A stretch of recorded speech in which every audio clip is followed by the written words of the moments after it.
we're getting pressed in every single, North Korea is shooting missiles into, or artillery into, a zone that had been a peaceful zone.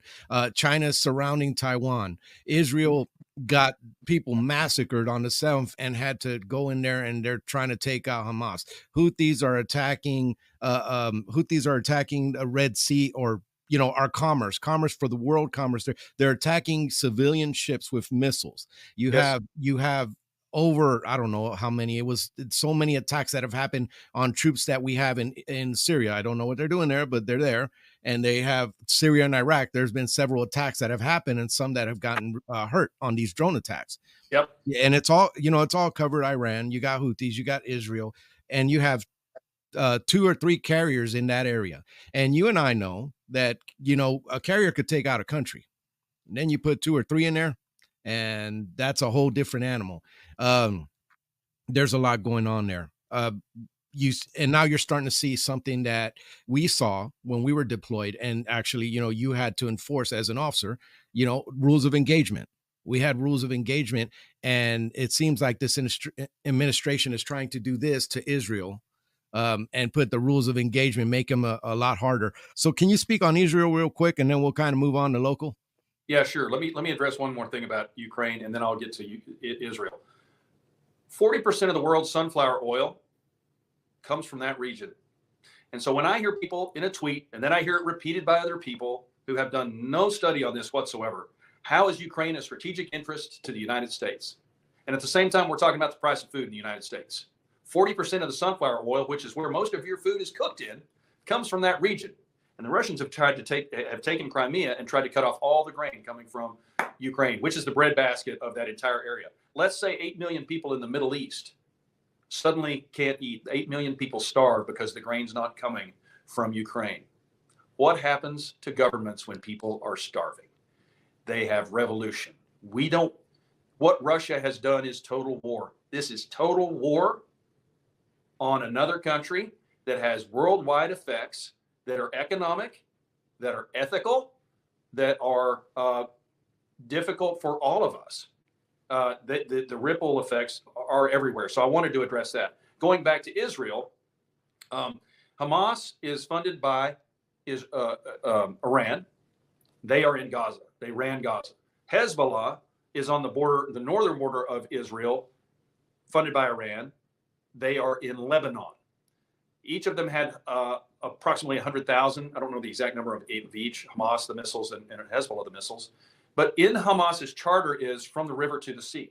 So the West Bank, controlled by the Palestinian Authority, goes from the Jordan River and approaches Jerusalem and borders the Dead Sea and Jordan to the east. And so in their charter, from the river to the sea means that's our homeland, and Israel doesn't have a right to exist. Neither did the Jews. Well, I don't know how else to put this, but you and I are veterans. When you go to war, there's one mission. There's one mission only.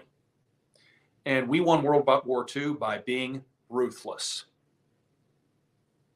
It wasn't Israel's fault that mass civilians were massacred and 240 innocent civilians were captured.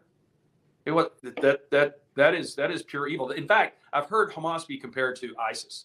Hamas has done things that ISIS never dreamt. I watched a 47-minute up here in Washington, D.C.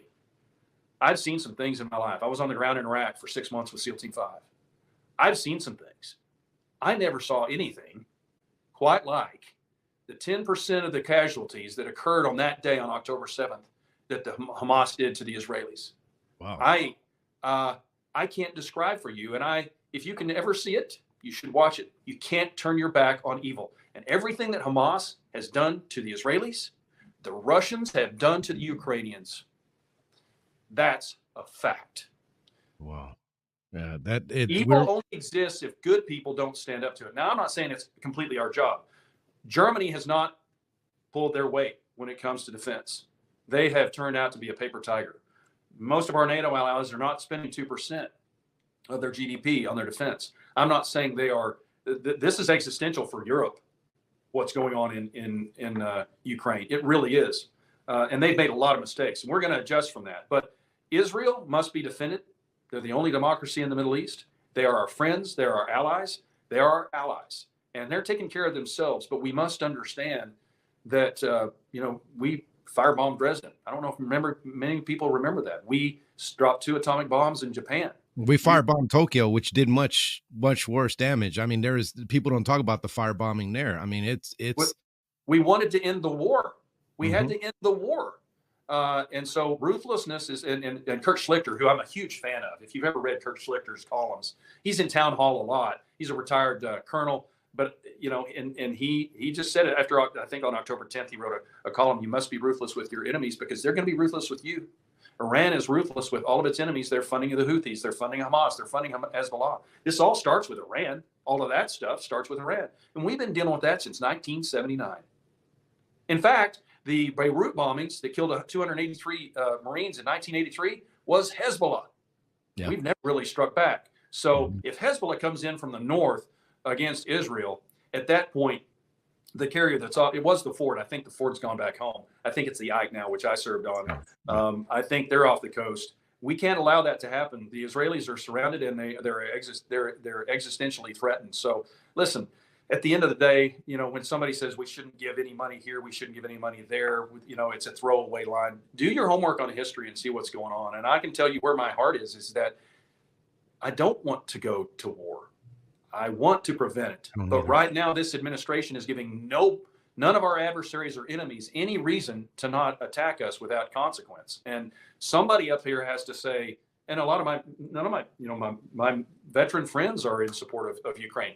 We're not saying that you shouldn't monitor we know where it all is. I can get those reports. If you contact my office, I can get you the 3 IG reports from State, Defense, and there's one other, State, Defense, and it's not CIA, but the IGs are all investigating where this money is going. So anybody who says it's not being tracked, they don't know what they're talking about. So we need to do everything we can. History attacks you in a way that you're not preparing. Our military is built on peacetime. So when I say we need to go to a wartime footing on our industrial base to build our weapons, we need 3 more carriers than we have. We need 200 more F-22s than we have, and we only have 187 because 10 years ago they made the decision to cut that in half. And now we're seeing, oh my gosh, the Chinese are building them fast. Oh my gosh, the Russians have a bunch of them. The only way that you can prevent war from evil countries coming after you is to have a defense that's going to punch them right in the face. And they don't believe that that's going to happen right now. That's the dangerous time. That's the danger that we're in right now. So the lack everybody who's listening to you, brother, everybody who's listening to you, brother, I'm not interested in going to war. We did 20 years and 17 years in Iraq and Afghanistan and Iraq, respectively, that were a scrimmage while China was building up their military. So I'm not interested in doing that, but I want to help everybody else who's willing to take those things and defend their homeland. Ukrainians are defending their homeland, and nobody has a right to take away their recognized territory. Crimea does not belong to Russia, and it hasn't for years. Otherwise, those same people could make the argument that Texas and California belong to Mexico. The historic arguments do not matter to me because internationally recognized borders exist for a reason, and you can't just wave them off. So I'm very strong on this and feel very committed to it. Do I wish that Donald Trump were the president and this had never happened? Yes, but it did. And as Augustus McCrae said a long time ago, yesterday's gone and you can't get it back. Yep. So I wanted to kind of pivot into the stuff for that's, as far as the local stuff. There's been some chatter about some things, and people are quick to call names and it gets ugly. But and I mean, I know you've seen it and stuff like that, but I don't. I don't have Twitter or Facebook. Oh, well, then you're not missing a thing. So there's things that are thrown around. And one of the things that you had a lot of people chiming in locally about was when there was a speaker vote that you voted against Jim Jordan and you voted for some Californian. I know that that's a brother in arms, one of your brothers in arms, but it didn't play well. I mean, it didn't play well at all with certain people. So I kind of wanted to get your thoughts on that before I move on to the next one. Popularity is a consideration, not a qualification. If it were, then Taylor Swift would be president of the United States. Yeah. I work with these people. that a leadership vote belongs to the members, whether people like it or not. He's very popular because of Fox News. That's fine. I get it. But I understand, and I work with these people and have for 2.5 years. I know what the job of the Speaker of the House is. It's not to be a dictator, and because you can't, because we've seen that vote belongs to the members, and we know these folks, and we work with them. So there's, what you're going to see on Fox News, and then there's what the performance. For me, sustained superior performance is the best qualification to be Speaker of the House. Sustained superior performance, and I know you heard that in the military, and so did I. That's how you get promoted. And so I didn't feel that he was qualified. I told him that. And I also said that in my office, because we had a face-to-face about it. I said, we don't have the same worldview, but I'm not interested in sharing power with the Democrats. So if it gets down to 5 or 6, I'm on board. I'm there forever, and I won't talk about it. And additionally, I stopped raising money 15 minutes before I sat down with, effective 15 minutes before I sat down with Jim Jordan in my office. I said, I am ceasing all fundraising activities, and I will not speak to the press until you're the Speaker or till you are no longer a candidate. Why? Because too many people have been fundraising off of bad-mouthing other Republicans, and I don't do it. The reasons that I will describe, the rest of the conversation is between me and Jim Jordan. And I will say this, that the call was made by him when Steve Scalise, who was our first candidate, you get up in the room, you get 217 in the room, then I'll support you. That's not ever been a qualification. No. Jim knew he didn't have 217 in the room, and he took it to the floor. And he said, so get 217 in the room before you take it to the floor. That was his admonition to Steve Scalise. Steve didn't. It stood down in 24 hours like he should. And then when Jim became the candidate, he didn't have 217. He knew it. And he took it to the floor anyway. And then it went on from there. But the qualifications were simply not there. Job number one is the Speaker. I don't care who you are, Nancy Pelosi or anybody else. She's got to have their support of her folks, is to protect your majority, or you're not the Speaker. You have to have the numbers to do that. So it's a team sport. So we elect our leadership. That is reserved for us. And so that's why it happened. And because of my vote, we have Mike Johnson, the most conservative Speaker in American history. And I'm very proud of that vote. And again, I don't speak ill of other people. There are some things that went on in the background, which I won't discuss with anybody ever, that was disappointing.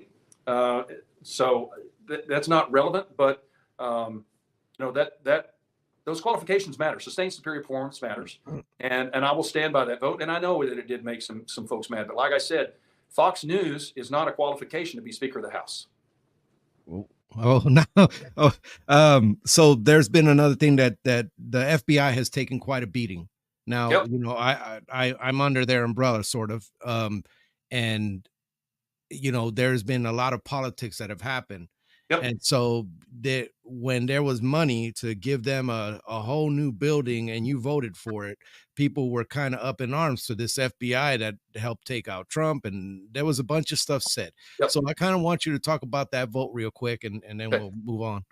The vote to fund a new headquarters for the FBI occurred before I got here. Oh. That vote happened before I got here. The money was allocated before I got here.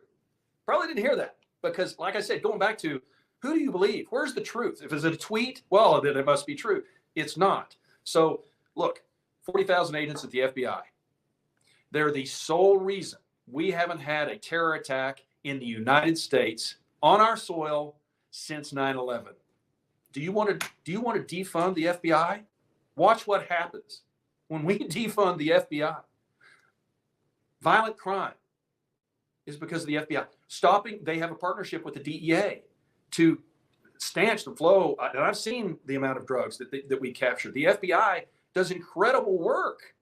Additionally, the NSA and the CIA are outside of Washington, D.C. They need to be. You know why? Because they're a target. The FBI is a target. I was in Saudi Arabia in 1996. You remember when the Khobar Towers blew up? Yes. The reason that 19 Americans got killed that day was because these buildings weren't set far enough from the wall that a truck could drive up to. The J. Edgar Hoover building is in the middle of downtown Washington, D.C., 20 feet from the street. Could you imagine what would happen to our security apparatus, the ability to stop the flow of drugs? MI5 and FBI are the same. So in Great Britain, it's MI5. They protect Americans. There's 40,000 of them. And there has been, since J. Edgar Hoover's time, politicization at the top of the FBI, and I will never deny that. Christopher Wray has been an abject appointment. You don't defund the FBI or any organization for that matter. We've got stinky admirals right now. Are we going to not fund the Navy? Are we going to not buy ships? Are we not going to allow people to fight? Are we going to, the Marine Corps, it's got some stinky generals too. Are we going to defund the Marine Corps? The only apparatus that can do that, because we have posse comitatus in the United States, is the FBI. They protect Americans every day. They're you and me. And I went to in fact, the day that everybody else went to the border, I went to the DEA in Dallas. And then 2 days later, I went to the FBI in Dallas. And I got a download on the intel that they're collecting on crimes being committed in the United States, in our district, the drugs being collected in our district. They are two fantastic groups of people who are your friends and neighbors trying to protect us as Americans. So is there some stink at the top? Absolutely. Since the 2016 election, there has been. The 2020 election, they weigh in by the politicized agents who did some really bad things in the 2020 election.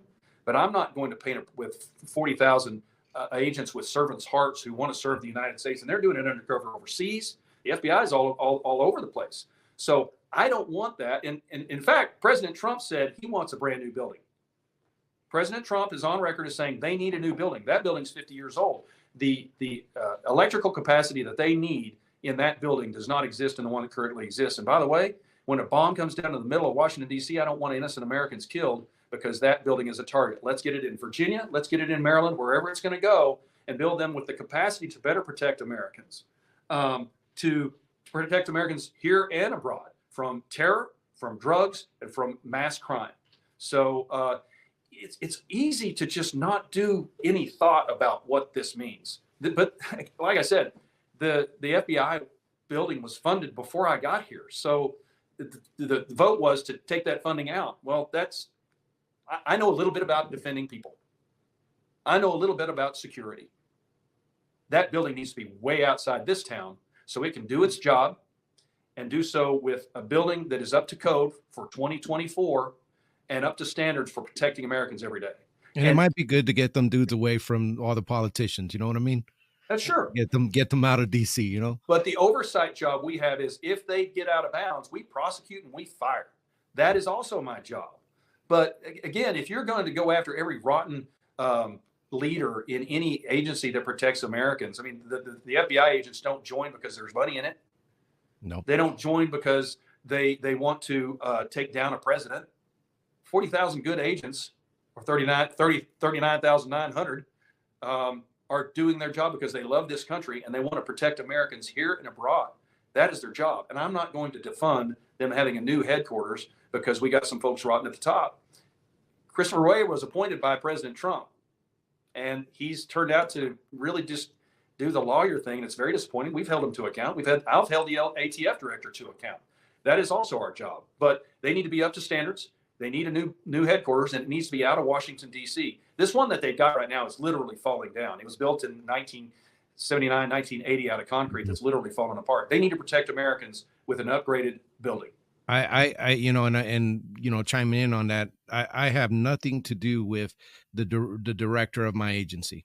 I met her recently in December, but it was the first time in 17 years that I've met a director. I have nothing to do with that person all the way up. I get what they bring down, what they shoot down, but I have nothing to do with what they do up there. Yeah. So it is there are a lot of FBI agents that have nothing to do with Ray or the DOJ. Right. And those same FBI agents, when we know that we've got terrorists coming across the border, they're solely responsible for tracking those guys. And the reason we haven't had any attacks is because they know where they are and they're following them and they're preventing terrorist attacks within our own borders. That is the sole discretion of the FBI. Other agencies help. Local law enforcement helps. They've got great cooperation, both the DEI and the FBI, with local law enforcement. When I went there, they talked about the Ellis County Sheriff. They talked about the Midlothian Police Department. They literally brought those up to me that they're good partners, both the DEA and the FBI. We need all of those agencies to protect Americans. I'm not about to defund those. Hey, let's cancel the aircraft carriers because I don't like that admiral. That's kind of short-sighted. Congressman, I mean, you know, I could have you on all night, but we can keep going. I know.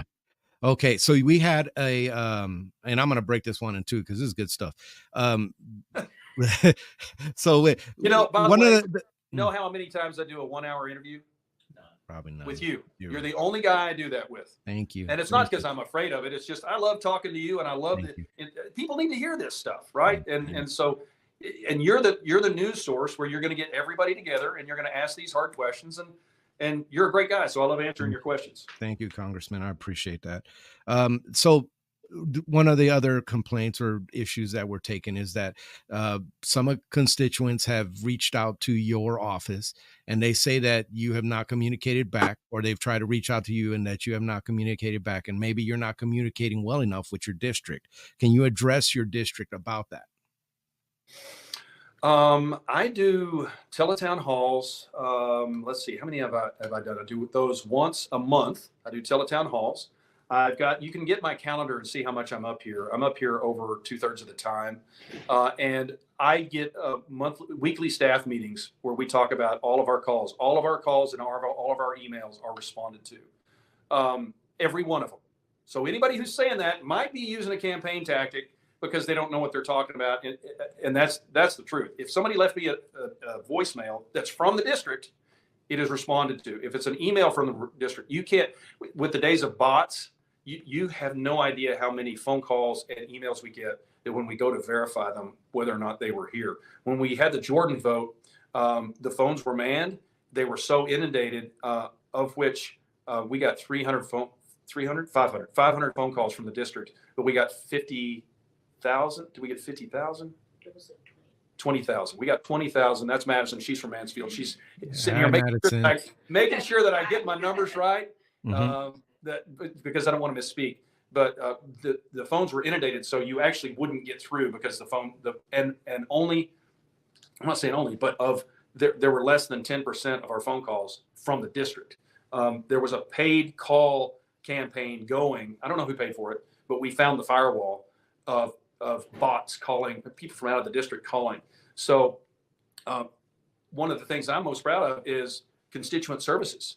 And we have outstanding constituent services. So if somebody's using that as a campaign ploy and that's what they're trotting out there, maybe they should be talking about what it is they're for instead of making up falsehoods about my staff. Because what you're talking about is good people who live in our district, both in Midlothian or in Waxahachie, in Corsicana, and up here, who are doing nothing but serve. Ask the veterans we've helped out. Ask the folks who have gotten help with Social Security.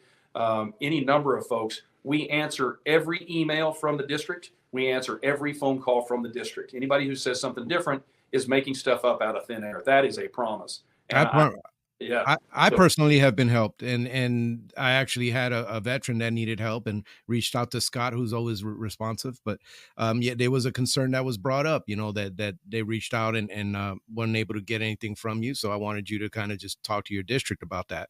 But now I'll shift.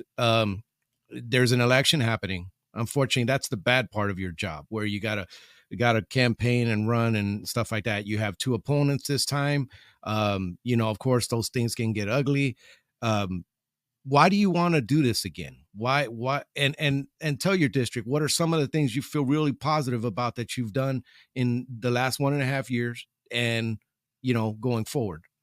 the power that I have as a congressman that I don't have to ask anybody's permission from is to appoint members to the service academies, which is that's dear to me because I went to the Naval Academy and graduated in 1992. So the ability to promote people of merit, regardless of background, who want to serve their country and be a warrior for the forces of good in this world, what a privilege that I have to do that. I take it very seriously. Everybody I have on my board that advises me on who should go to the academies, they're all academy grads.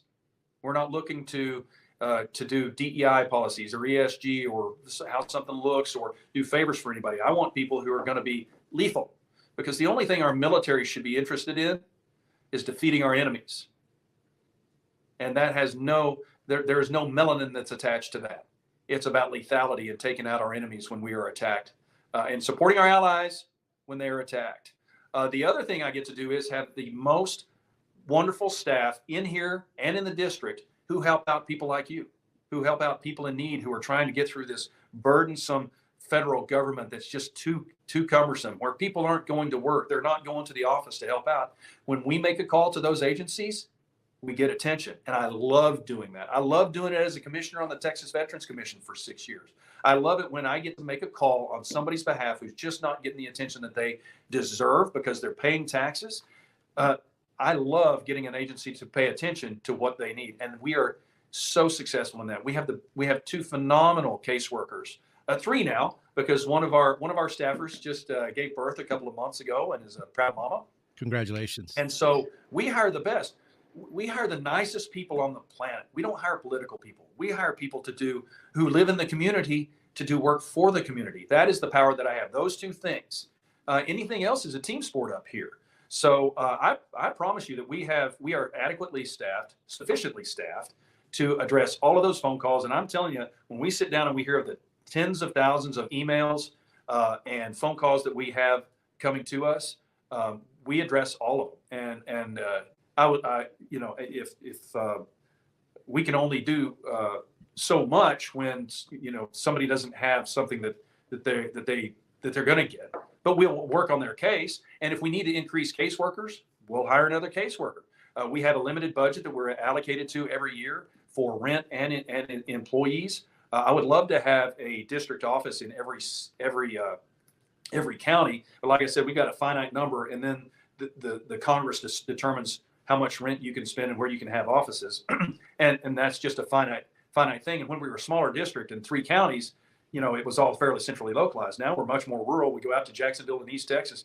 We go down to almost to Waco, and we go over to Johnson County too. So we have the best staff on the planet. I haven't heard any complaints from anybody who talks to me and calls us. So if anybody's talking about it, and if anybody gets missed, have them call us again. I can promise you that everybody gets reached out to. You can't please 100% of the people all the time, but my staff, they're in the office, they're working, as opposed to the people across the street here at Health and Human Services. The building behind me, it's empty. It's empty. Nobody's going to work there. So I enjoy holding these bureaucrats to account. It's one of my favorite things. They're still teleworking because there's a pandemic. Yeah, because of COVID. Yeah. COVID, right. And that's, by the way, we're cutting back on budgets. If you don't have your people at work, well, I guess you don't need that rent. You don't need to rent that big, ugly building that you got next to us. We'll cut your rent. Oh, well, then get them to work. And so when we do this, we need the House, we need the Senate, we need the White House in order to make that effective. Please give us all of that to the voters of America. Give us that so we can actually accomplish the mission.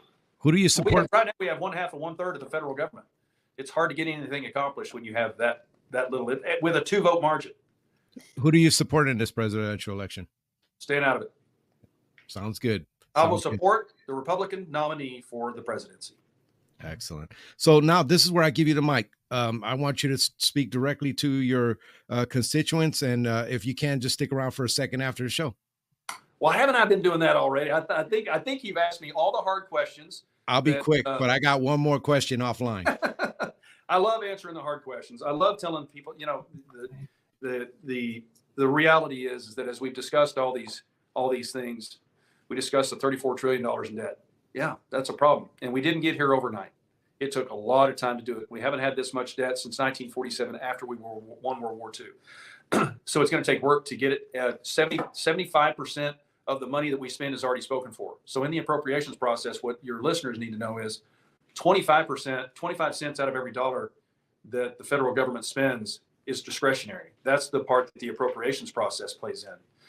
75% is already spoken for. If you went back to 1970, 37% was mandatory, 63% was discretionary. So the Congress had a lot more leeway. Until we get that back, the money that's spent when we put it into law, or has been put into law beforehand, that we're going to spend this amount of money every year, well, then you're stuck. So we're working on that through the appropriations process. We are cutting back, and we're doing it in a way that we get everything we can. And as a lot of people, Grover Norquist said that the deal that Mike Johnson got was the best you're going to get, and nobody could do better. So for my colleagues who are voting no on this, they need to recognize you can only do so much. This is a republic.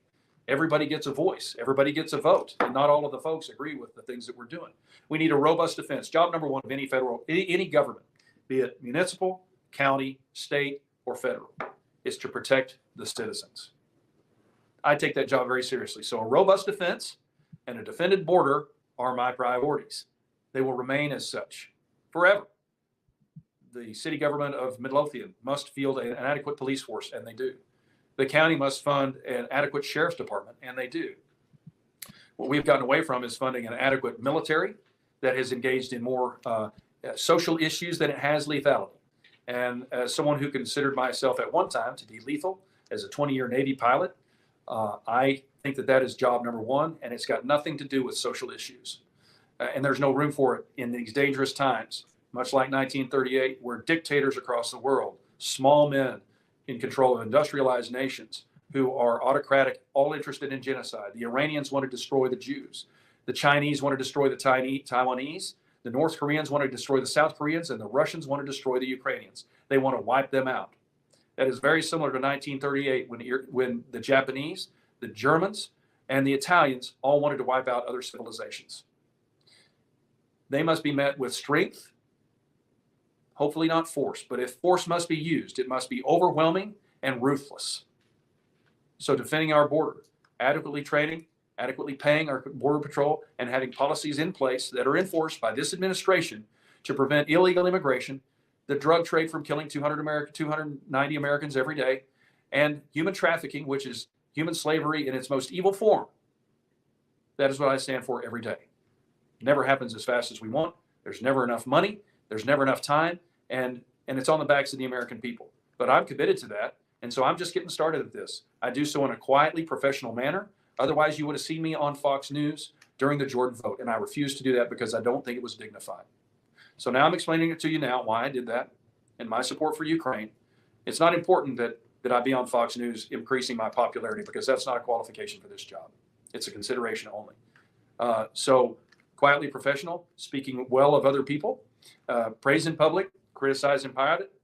If I have an argument with somebody, if I have an argument with the speaker, I'm going to tell him face to face, which is why I had Jim Jordan in my office. He called me up, and I'll leave it with this. He called me up and said, let's talk. I said, let's talk face to face, man to man, professional to professional. And many people will never agree with my decision, and that's okay. That's the beauty of this country. I don't expect them to. I don't need them to. But if you sit down with me, I'll explain it to you. You earn that from me. You deserve that from me. And that's what I'm committed to do to you.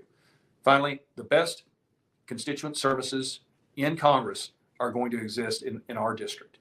And so I'm very proud of who we've got. I'm very proud of the community members who have chosen to work for you in my office that I temporarily hold every 2 years.